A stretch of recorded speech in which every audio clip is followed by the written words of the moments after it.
Okay, so now I'm standing here with Tom Miller from Microsoft, and you just had a presentation where you kickstarted the guys out there.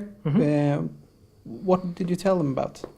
I just gave them basic information about the architecture of the system and the things they could look forward to as being part of the game camp here at Sweden.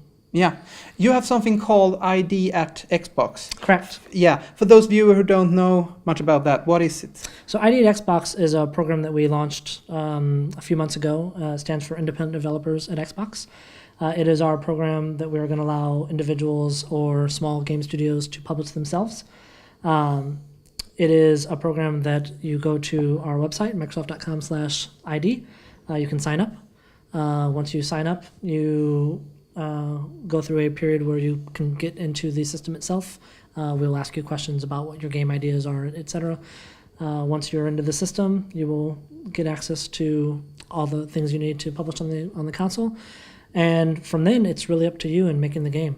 Okay, so it will make it possible for a lot more individuals and companies to make games for the Xbox from now on. Correct. So when we first announced the program originally a few months ago, it was, as you would expect, very, very positively received. We had lots and lots of signups.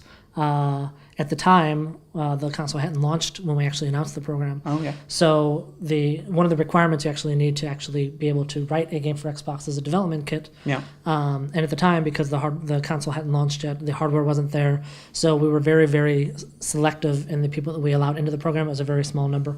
But now that the console is launched and hardware is becoming more available, we're steadily adding more and more. But we've already announced, I think we've had somewhere on the lines of 200 people who have been accepted in the program. Oh, yeah. And actually, I believe the first game shipped yesterday. I want to say, no, I guess 2 days ago, like on the 8th. Okay.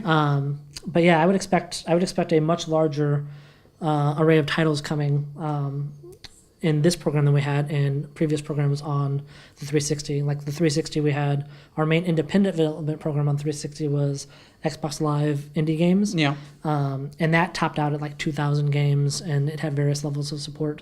And then there was something similar with Xbox Live Arcade, which was in the beginning was essentially one game a week, and it was a very slow curated process. Yeah. And compared to both of those, we have much more grand plans and a much larger portfolio than we did before. Okay, so when the Xbox One launched here in Sweden during the fall, as it seems like now, I can say about that now. but hopefully we could see a lot of indie games coming out quite soon then to us as end users.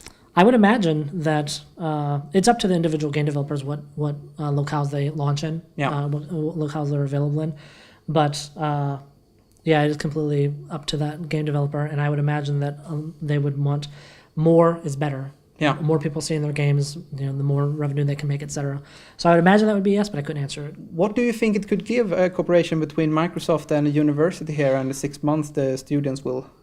I think that there is a big win for everyone involved. Obviously, the students themselves get access to development resources that they wouldn't have gotten access to before. And that allows a building of a community where we want where everyone can start to benefit, because we most of us on the Xbox team, myself included, we are gamers. Yeah. I am a gamer.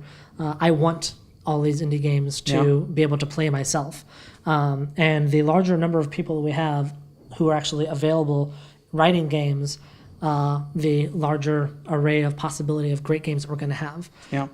And for myself personally, the more great games, the better.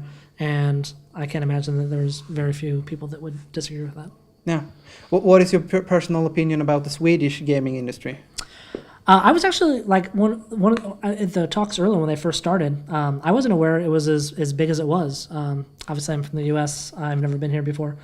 I've known about Mojang because everyone does. I was surprised to find Goat Simulator was from here, which is the big thing in the last couple of weeks. But no, it's much more vibrant than I would have thought otherwise. I've been fairly impressed with the things. The Brothers, Tale of Two Sons. I was surprised at the quality of games that have been coming out.